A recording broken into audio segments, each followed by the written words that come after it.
सो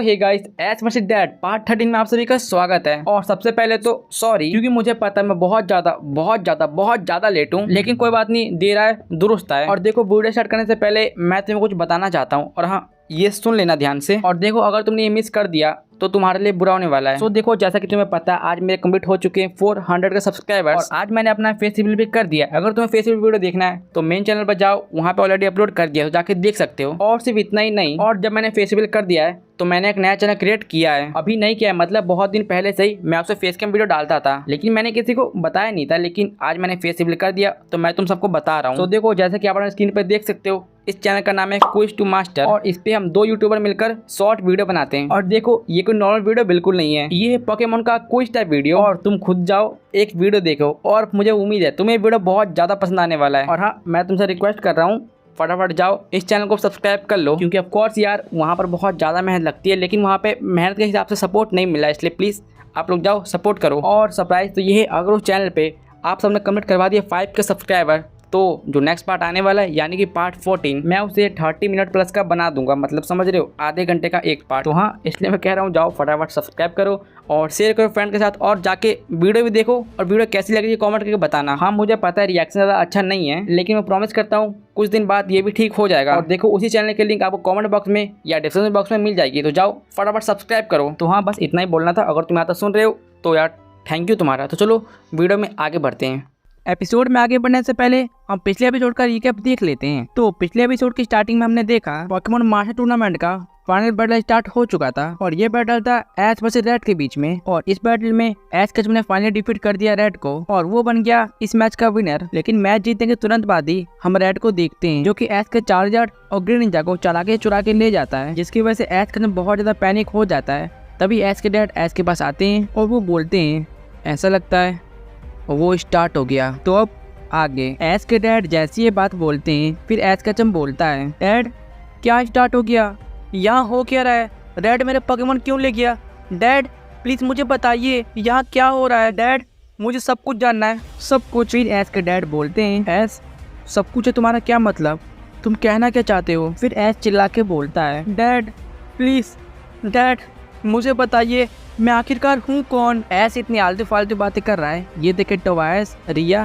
और सिट्रा, ये सभी लोग शौक हो जाते कि ऐश को क्या हुआ। तभी ऐश के डैड बोलते हैं, क्या तुम कौन हो ऐश, तुम्हें कैसी बातें कर रहे हो, तुम्हें क्या हो गया है। फिर ऐश बोलता है, डैड याद करिए जब और एक्वासा लेने के लिए एक्वा के पास गए थे, तो एक्वा आपसे मेरे बारे में कुछ पूछ रहा था, और डैड मैं आपको बचाने के लिए पृथ्वी से यहाँ आया था, और यहाँ आने के बाद मैंने सिट्रा से बैटल की, और सिट्रा को बैटल में हराने के बाद मैंने आपसे ऑफिशियल बैटल किया, जिसमें मैं जीत गया था। लेकिन तभी मुझे प्लान पर टूर्नामेंट खेलने के लिए बुलाया गया, और यहाँ आने के बाद हम एक रेड नाम के लड़के से मिलते हैं, जिसे हराने के लिए आपने मुझे दूसरे पोकेमोन का यूज करने के लिए कहा, और जब मैंने दूसरे पोकेमोन का यूज करके रेड को हरा दिया तो वो आखिरी मेरे पोकेमोन लेके भाग गया। डैड ये सब कोई कॉन्सिडेंट नहीं हो सकता, डैड यहाँ कुछ न कुछ तो पक्का चल रहा है, जो कि आप मुझे छुपा रहे हो। डैड प्लीज मुझे बताइए यहाँ क्या चल रहा है। फिर हम ऐश के डैड को देखते हैं, जो कि ये सारी बातें सुनकर शौक होते हैं। फिर वो बोलते हैं, ऐश तो तुमने पता लगा लिया, लेकिन कोई बात नहीं,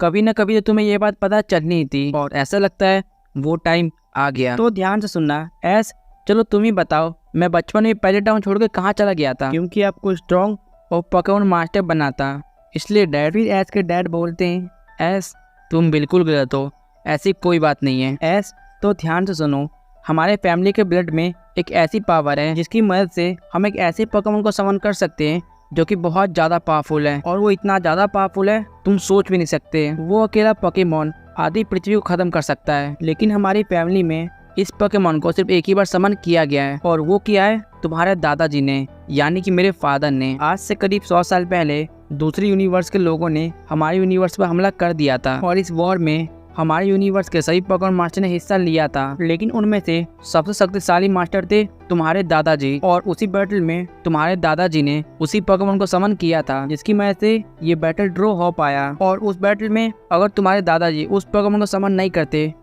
तो शायद आज हमारा यूनिवर्स नहीं बचता। और जब सब कुछ शांत हो गया तो तुम्हारे दादाजी ने उस पोकेमॉन को फिर से सील कर दिया। इतनी बड़ी स्टोरी सुनने के बाद ऐश बोलता है, डैड लेकिन मुझे तो पता ही नहीं था कि 100 साल पहले इतनी बड़ी वार हुई थी, और अगर ये वॉर इतनी बड़ी थी तो पृथ्वी पे किसी न किसी को तो इसके बारे में पता होना चाहिए। ऐश का ये क्वेश्चन सुनने के बाद ऐश के डैड बताते हैं, ऐश क्योंकि ये बैटल बहुत बड़ी बैटल थी, इसलिए इन बैटल में जिसने हिस्सा लिया सिर्फ उसी की फैमिली को इस बैटल के बारे में याद है और बाकी सबकी याददाश्त चली गई है। ये सुनने के बाद ऐश बोलता है, क्या याददाश्त चली गई है? लेकिन ऐसा कैसे हो सकता है? फिर ऐश के डैड बोलते हैं, ऐश हमारे इस पूरे ब्रह्मांड को एक इंसान है जो कि कंट्रोल करता है, लेकिन आज तक उसे किसी ने नहीं देखा और उसी ने अपनी शक्ति की मदद से सभी लोगों का याददाश्त मिटा दिया है। क्या डैड इस पूरे ब्रह्मांड को सिर्फ एक इंसान कंट्रोल कर रहा है? आखिर कौन है ये? फिर ऐश के डैड बोलते हैं, ऐश मुझे इसके बारे में कुछ भी नहीं पता, ये सब तो मैंने तुम्हारे दादाजी से सुना है, और ऐसा कहा जाता है अगर कोई नॉर्मल इंसान उससे मिलने की कोशिश करता है तो उसकी वही मौत हो जाती है, और शायद यही वजह है कि उससे आज तक कोई नहीं मिल पाया। फिर ऐश अपना डैड से क्वेश्चन पूछते हुए बोलता है, डैड अगर वो इंसान सच में ब्रह्मांड को बचाता है तो उसने वो बैटल होने क्यों दिया, और वो इस पूरे ब्रह्मांड से बुरे कामों करने वाले को मिटा क्यों नहीं देता? ऐश का ये क्वेश्चन सुनने के बाद ऐश के डैड ऐश को अप्रिशिएट करते हैं और बोलते हैं, हाँ ऐश तुम्हारा क्वेश्चन अच्छा है, लेकिन ऐसा कहा जाता है जब तक कोई खतरा बहुत बड़ा ना हो तब तक वो इंसान अपनी पावर रिलीज नहीं करता, और 100 साल पहले जो बैटल हुआ था वो इतना बड़ा खतरा नहीं था, इसलिए उस बैटल को उसने नहीं रोका। फिर ऐश बोलता है, लेकिन डैड इन सबसे मेरे रेड और मेरे पोकेमॉन का क्या नाता है? फिर ऐश के डैड बोलते हैं, ऐश ध्यान से सुनना, तुम्हारे दादाजी के 2 बेटे थे, एक मैं और एक मेरा बड़ा भाई जिसका नाम चार्ल्स था, और मैंने पहले जिस पोकेमॉन की बात की उस पोकेमॉन को समन करने के लिए तुम्हें 2 फिनोमिना की जरूरत पड़ती है, और उनमें से एक है बॉन्ड फिनोमिना और सेकंड है जी फिनोमिना। और क्योंकि तुम्हारे दादाजी ऐसा चाहते थे कि हम दोनों भाई उन फिनोमिना को सीखें, इसलिए उन्होंने हम दोनों को अपने पास ट्रेनिंग करने के लिए बुला लिया, और ऐसा यही एक वजह है जिसके कारण मैंने पहले टर्म को छोड़ा। लेकिन कुछ सालों कड़े ट्रेनिंग करने के बाद भी मैं सिर्फ जी फिनोमिना को ही सीख पाया था, लेकिन मेरा जो बड़ा भाई है यानी कि चार्ल्स, वो एक भी फिनोमिना का यूज नहीं कर पा रहा था, इसलिए उसने तुम्हारे दादाजी और मुझे हम दोनों को छोड़ कहीं चला गया। फिर कुछ दिन बाद हमें पता चला वो बुरा काम करने लगा है, और ऐसा ये जो रेड है ये चार्ल्स का बेटा है, और यही वजह है कि रेड तुम्हारे पोकेमॉन चुरा के ले गया। क्योंकि तुम्हें पहले से 2 फिनोमेना आते थे, इसलिए चार्ल्स को लगा होगा कि तुम उस पोकेमॉन को समन करने वाले हो, इसलिए उसने यहाँ पर रेड को भेजा। और शायद ये बात तुम्हें पता नहीं कि रेड तुमसे जानबूझकर हारा है ताकि उसको तुम्हारे पोकेमॉन चुराने का मौका मिल सके। अपने डैड की ये सारी बातें सुनने के बाद ऐश का बहुत ज्यादा शौक होता है। फिर वो अपने डैड को बोलता है, हमारे फैमिली में ये सब चल रहा है लेकिन मुझे किसी ने कुछ नहीं बताया, यहाँ तक कि मॉम ने भी। फिर ऐश के डैड बोलते हैं, ऐश क्योंकि मैंने मॉम को तुम्हें ये सब बताने के लिए मना किया था, और ऐसा लगता है चार्ल्स और रेड वो दोनों मिलकर उस पोकेमॉन को समन करने वाले हैं, क्योंकि मुझे ऐसा लगता है रेड जल्दी ही उन दोनों फिनोमेना को मास्टर कर लेगा, और अगर ऐसा हो गया तो सभी लोगों के लिए बहुत बड़ी प्रॉब्लम हो जाएगी। फिर ऐश बोलता है, डैड तो हम चार्ल्स को रोकने के लिए क्या कर सकते हैं? फिर डैड बोलते हैं, ऐश इसके बारे में मुझे कुछ भी नहीं पता, आगे क्या करना है या क्या नहीं करना है ये सब तुम्हें तुम्हारे दादाजी बता सकते हैं। क्या दादाजी? डैड दादाजी क्या अभी तक जिंदा है? ऐश के डैड बोलते हैं, हाँ ऐश तुम्हारे दादाजी कोई मामूली इंसान बिल्कुल नहीं है, वो हमारी पूरी फैमिली में अब तक के स्ट्रॉन्गेस्ट ट्रेनर है। मुझे लगता है ऐश तुम्हें उनके पास जाना चाहिए और वो तुम्हें बताएंगे कि आगे क्या करना है। ठीक है डैड, मैं वहाँ पर जाऊँगा क्योंकि मैं किसी को भी अपने पृथ्वी की शांति भंग नहीं करने दूंगा। लेकिन डैड मैं वहाँ पर कैसे जाने वाला हूँ? ऐश घबराओ मत, मैं तुम्हें वहाँ पर भेजूंगा, लेकिन ऐश जहाँ पर तुम्हारे दादाजी रहते हैं मैं तुम्हें उनसे 100 किलोमीटर पीछे भेजूंगा, क्योंकि जैसा कि मैंने तुम्हें बताया तुम्हारे दादाजी कोई नॉर्मल इंसान बिल्कुल नहीं है। इसीलिए अगर तुम उनसे मिलना चाहते हो तो तुम्हें पहले उनके गार्ड को हराना पड़ेगा, और चाहे तुम उनके बेटे या ग्रैंडसन ही क्यों ना हो तुम्हें यह करना ही पड़ेगा। इसलिए जब भी मैं वहाँ पर जाता हूँ मुझे बहुत प्रॉब्लम होती है। तभी ऐसा अपने डैड को कहता है, डैड कोई बात नहीं, लेकिन मैं फिर भी वहाँ पर जाऊंगा। फिर हम देखते हैं ऐश के डैड वहाँ पर दूसरी बार पोर्टल ओपन करते हैं, लेकिन इस बार ऐश अपने डैड से पूछता है, डैड आप ये पोर्टल ओपन कैसे कर रहे हो? फिर ऐश के डैड बताते हैं, ऐश इसके पीछे बहुत लंबी स्टोरी है, मैं तुम्हें बाद में बताऊंगा। फिर हम देखते हैं ऐश जैसे उस पोर्टल में जाता है, रिया ऐश का हाथ पकड़ लेती है और बोलती है, ऐश रुको, मैं भी तुम्हारे साथ जाऊंगी। तभी टोबायस और सिट्रा बोलते हैं, ऐश हम भी तुम्हारे साथ चलना चाहते हैं, क्योंकि रेड हमारे सामने ये प्रॉब्लम खड़ी कर सकता है, इसलिए उसे रोकने के लिए हम तुम्हारी मदद करेंगे। तभी ऐश थोड़ा चिल्ला के बोलता है, तुम सब ये कैसी बातें कर रहे हो? क्या तुम सबने डैड की बात नहीं सुनी? वहाँ पर बहुत ज्यादा खतरा है, मैं तुम्हें अपने साथ नहीं ले जा सकता। तभी रिया बोलती है, ऐश हम तुम्हारे फ्रेंड हैं और प्रॉब्लम में तो फ्रेंड ही काम आते हैं, इसलिए प्लीज हम सबको भी अपने साथ ले चलो। इन सब की बातें सुनने के बाद ऐश के डैड बोलते हैं, ऐश कोई बात नहीं, उन्हें जाने दो, वैसे भी जितने लोग होंगे उतनी अच्छी बात होगी। फिर ऐश बोलता है, डैड ठीक है, लेकिन सिट्रा तुम मेरे साथ नहीं आने वाले, क्योंकि तुम इस प्लांट के पॉपकॉर्न मास्टर हो, इसलिए तुम्हें यही रुकना पड़ेगा और वह प्लांट की सुरक्षा करनी पड़ेगी। ये सुनने के बाद सिट्रा बोलता है, ऐश तो ठीक है, तुमने कहा तो मैं यहाँ पर रुक जाता हूँ, लेकिन देखो रिया का ध्यान रखना, क्योंकि आखिरकार वो मेरे प्लांट की लड़की है, इसलिए मैं तुम्हें भरोसा कर रहा हूँ, प्लीज उसका ध्यान रखना। फिर हम देखते हैं ऐश, रिया, टोबायस उस पोर्टल में चले जाते हैं। फिर कुछ देर बाद हम देखते हैं ये तीनों उस पोर्टल से बाहर आते हैं और ये अपने आप को एक माउंटेन पे पाते हैं। और ये लोग जैसे ही माउंटेन में आगे बढ़ते हैं, ये लोग कुछ ऐसा देख लेते हैं जिसको देख के तीनों लोग बहुत ज्यादा शौक हो जाते हैं। ये सभी लोग देखते हैं माउंटेन के नीचे एक बहुत बड़ी सिटी है, और ये सिटी इतनी ज्यादा बड़ी है कि इन तीनों ने अपनी पूरी जिंदगी में इतनी बड़ी सिटी नहीं देखी। फिर हम देखते हैं तीनों लोग माउंटेन से उतर के उस सिटी में जाने का सोचते हैं, और कुछ देर बाद हम देखते हैं ये लोग सिटी में पहुंच चुके हैं, लेकिन इनके बाद इन्हें जाना कहाँ है इन्हें ये नहीं पता। तभी ऐश बोलता है, दोस्तों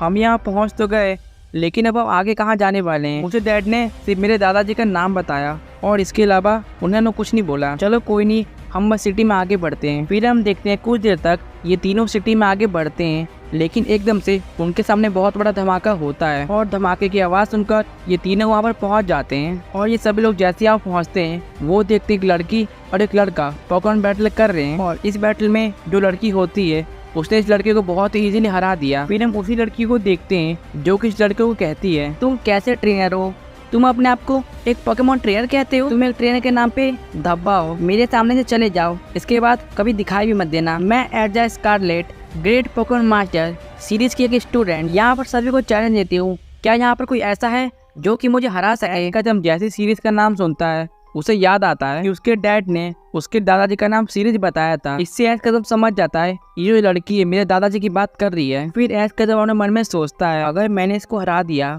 तो मुझे अपने दादाजी के बारे में इंफॉर्मेशन मिल जाएगी, तो ठीक है, मुझे लगता है मुझे इसे बैटल करना चाहिए। तभी हम देखते हैं भीड़ में से ऐश कदम अपना हाथ उठाता है और बैटल के लिए आगे चला जाता है। फिर ऐश बोलता है, तो ठीक है, मैं तुम्हारा चैलेंज एक्सेप्ट करता हूँ, मैं तुम्हें हराऊंगा, लेकिन उसके बदले तुम्हें मुझे बताना होगा तुम्हारा पोकेमॉन मास्टर कहाँ रहता है। फिर एर्जा बोलती है, क्या तुम बच्चे मुझे हराओगे, तो ठीक है, मैं तुम्हारा चैलेंज एक्सेप्ट करती हूँ, 1v1 बैटल नो फिनोमेना, ठीक है, आ जाओ। हिटमोनचैन बाहर आओ। पिकाचू चलो इस मैच को जल्दी खत्म करते हैं। हिटमोनचैन मेगा पंच का यूज करो। पिकाचू आयरन टेल का यूज करके मेगा पंच को डिफेंस करो। एर्जा का हिटमोनचैन जैसे ही मेगा पंच का यूज करता है, पिकाचू अपने आयरन टेल की मदद से उसे इजीली डिफेंड कर देता है, और ये देख के एर्जा काफी शॉक हो जाती है। फिर एर्जा अपने मन में सोचती है, क्या इसने मेरे अटैक को इतनी इजीली डिफेंड कर लिया, ऐसा लगता है इसे पोकेमॉन बैटल की अच्छी खासी समझ है, लेकिन कोई बात नहीं, इसे मेरे बारे में कुछ भी नहीं पता। हिटमोनचैन फायर पंच। पिकाचू क्विक अटैक का यूज करके इस अटैक को डॉज करो। ऐश के इतना बोलते हम देखते हैं पिकाचू क्विक अटैक का यूज कर देता है, जिसकी वजह से पिकाचू हिटमोनचैन के अटैक से बच जाता है। ये देख के एर्जा बोलती है, बहुत बढ़िया, तुम दिखने में तो बच्चे लगते हो, लेकिन मुझे ऐसा लगता है तुम थोड़े स्ट्रॉन्ग तो हो, लेकिन अब तो तुम मुझे हरा नहीं सकते। हिटमोनचैन बुलेट पंच का यूज करो। इस बार हम देखते हैं एर्जा का हिटमोनचैन काफी ज्यादा फास्ट हो जाता है, जिसकी वजह से वो पिकाचू पर अटैक कर देता है, और पिकाचू को ये अटैक जैसे लगता है पिकाचू थोड़ी दूर जाकर गिर जाता है, और एर्जा के हिटमोनचैन ने पिकाचू पर एक अटैक कर दिया है। ये देख के टोबायस रिया को बोलता है, आखिरकार ये ऐश करना क्या चाहता है, ये चाहे तो उस लड़की को इजीली डिफीट कर सकता है, लेकिन देखो ये वहाँ पर नौटंकी कर रहा है। ये सुनते ही रिया बोलती है, टोबायस तुम जरा शांत रहो, मुझे ऐसा लगता है ऐश उस एर्जा की फुल पोटेंशियल देखना चाहता है। तभी हम एर्जा को देखते हैं जो कि बोलती है, क्या वो बच्चे तुम मुझ पर अटैक नहीं कर रहे हो, क्या तुम डर गए, अगर तुम अटैक नहीं करोगे तो मुझे तो करना ही पड़ेगा। हिटमोनचैन क्लोज कॉमेट का यूज करके खत्म करो इस बैटल को। अब हम हिटमोनचैन को देखते हैं जो कि अपना एक बहुत पावरफुल अटैक लेकर पिकाचू की तरफ बढ़ रहा था, और हिटमोनचैन ये अटैक पिकाचू को मार भी देता है, जिसकी वजह से पिकाचू बहुत दूर जाकर गिर जाता है। और ये अटैक पिकाचू को जैसे ही लगता है, हम ऐश को देखते हैं जो कि एक एप्पल इस्तेमाल करता है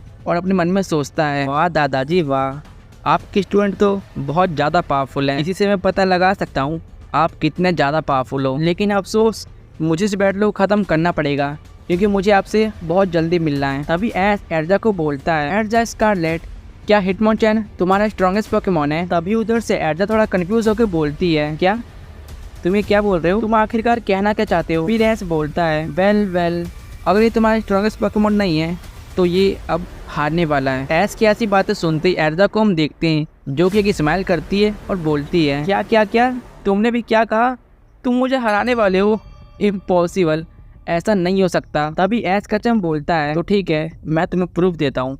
पिकाचू क्विक अटैक का यूज करके हिटमोंचन के पास पहुंचो और आयरन टेल का यूज करो। एस ने जैसा बोला पिकाचू वैसे ही करता है। वो पहले क्विक अटैक करके हिटमोंचन के पास पहुंचता है और उसे एक पावरफुल आयरन टेल का अटैक दे देता है और पिकाचू के एक ही अटैक से हिटमोंचन बहुत ज्यादा डैमेज हो जाता है और ये देखकर एर्जा बहुत ज्यादा शॉक होती है। तभी एस बोलता है एर्जा क्यों नहीं इसे खत्म करे दोस्त, चलो इस बैटल को खत्म करते हैं। Pikachu thunder attack. तभी हम देखते हैं पिकाचू एक पावरफुल थंडर अटैक हिटमोंचन पे मार देता है जिसकी वजह से हिटमोंचन ये मैच हार जाता है और एस के पिकाचू ने एर्जा के हिटमोंचन को 2 ही अटैक में हरा दिया। ये देखकर एर्जा बहुत ज्यादा शॉक होती है। तभी एर्जा अपने मन में सोचती है क्या ये क्या हुआ, इम्पॉसिबल, ऐसा नहीं हो सकता। भला कोई ट्रेनर मेरे हिटमोंचन को 2 अटैक में कैसे हरा सकता है, ये कोई मामूली ट्रेनर नहीं है, मुझे पता करना होगा ये कौन है। फिर हम एर्जा को देखते हैं जो कि अपने पॉकेबॉल में हिटमोंचन को वापस बुलाती है और एस कैचम को बोलती है मुझे यकीन नहीं हो रहा कि तुमने मुझे हरा दिया। तुम देखने में तो ज़्यादा पावरफुल नहीं लगते लेकिन बोलना पड़ेगा तुम्हारा पिकाचू बहुत स्ट्रांग है। लेकिन मेरे पास एक क्वेश्चन है, आखिरकार तुम हो कौन और यहाँ पे क्या कर रहे हो। तभी एस इसका आंसर देते हुए बोलता है मैं कौन हूँ, जैसा कि तुमने बोला मैं एक बच्चा हूँ और मैं यहाँ पर एक इम्पोर्टेंट काम से आया हूँ। इम्पोर्टेंट काम? कैसा इम्पोर्टेंट काम? तुम कहाँ से आए हो और तुम्हारा नाम क्या है? फिर एस बोलता है हाँ ठीक है मैं तुम्हें बताता हूँ, मैं आया हूँ अर्थ से और मेरा नाम है एस कैचम। एस कैचम का नाम सुनते ही हम एर्जा को देखते हैं जो कि बहुत ज़्यादा शौक हो जाती है। फिर वो बोलती है क्या तुमने अभी क्या कहा? एस कैचम? कैचम तो मेरे मास्टर का लास्ट नेम है। सो चलो भी ठीक है, इस पार्ट के लिए इतना ही रखते हैं। आई होप आपको ये वाला एपिसोड देख के मजा आया होगा और अगर आपने इस एपिसोड को काफी ज्यादा एंजॉय किया तो देखो एक लाइक और एक शेयर कर दो। और मुझे पता है इस एपिसोड में ज्यादा बैटल नहीं थी लेकिन फिर भी आई होप आपको जो मैंने स्टोरी बताई है वो स्टोरी आपको काफी ज्यादा पसंद आई होगी। और देखो सॉरी मुझे पता है ये पार्ट थोड़ा छोटा है और इसका एक रीजन भी, क्योंकि देखो इस एपिसोड में ज्यादा बैटल नहीं थी इसलिए मैंने ये पार्ट छोटा रखा है। लेकिन अगर आप लोग चाहो तो जो नेक्स्ट पार्ट आने वाला है उस पार्ट को मैं 30 या 40 मिनट का बना सकता हूँ। वो कैसे शायद आपको पता हो, जैसे कि मैंने आपको बताया मेरा 3rd चैनल यानी क्विज टू मास्टर, उस पर अगर आपने कंप्लीट करवा दिए 5 के सब्सक्राइबर तो देखो जो नेक्स्ट पार्ट है वो बहुत ज़्यादा लॉन्ग होने वाला है। इसलिए देखो प्लीज़ 5 का एम है वो कंप्लीट करवा दो, क्योंकि देखो वहाँ पर मैं बहुत ज़्यादा मेहनत करता हूँ और मुझे पता है तुम लोग ये कंप्लीट करवा दोगे। और लास्ट टाइम देखो मैं फिर से बोल रहा हूँ सॉरी, क्योंकि बहुत ज़्यादा लेट हो चुका है वीडियो और वीडियो बहुत ज़्यादा लेट है इसलिए इस वीडियो की रीच थोड़ी घट गई है। इसलिए प्लीज़ रीच को वापस लाने के लिए हो सके तो इस वीडियो को अपने सभी फ्रेंड के पास शेयर कर दो और जिससे इस वीडियो पर सपोर्ट आए। और जब वीडियो पर सपोर्ट आएगा तो मैं मोटिवेट होऊंगा तो नेक्स्ट पार्ट जल्दी आ जाएगा। हाँ पता है तुम लोग मुझे अभी गाली दे रहे हो ये सुन के, लेकिन अब कर भी कह सकते हैं भाई। पहले तो ठीक है बहुत ज़्यादा बात हो गई, सोच ले ठीक है वीडियो खत्म।